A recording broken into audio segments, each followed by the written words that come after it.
আসসালামু আলাইকুম, সবাই ভালো আছেন? আজকে আপনাদের নতুন রেসিপি দেখাবো। এই যে টমেটোর চপ বানিয়ে, এই যে দেখুন আমি টমেটোর ভিতর অংশটা সব বাইর করে নিয়েছি। এখানে আমি ভর্তা করে নিয়েছি একটা ঝাল করে। আর এখানে আমি ডিম, এটা ম্যাগি মশলা দিয়ে ভালো করে ফেটে আমি এটাকে ভেজে নেব, দিয়ে আমি আলুর সাথে মিক্সড করে নেব। তারপরে আমি এই পুরের ভিতরে ভরে বেসন ডুবিয়ে ভাজবো।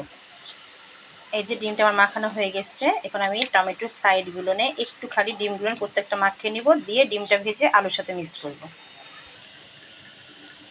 এই যে আমার ভর্তা হয়ে গেল, ডিমগুলো ভেজে ভালো করে মেখে নিয়েছি। দেখুন আমি ডিম ভাজার মতন ডিমটা ভেজে নিয়েছি।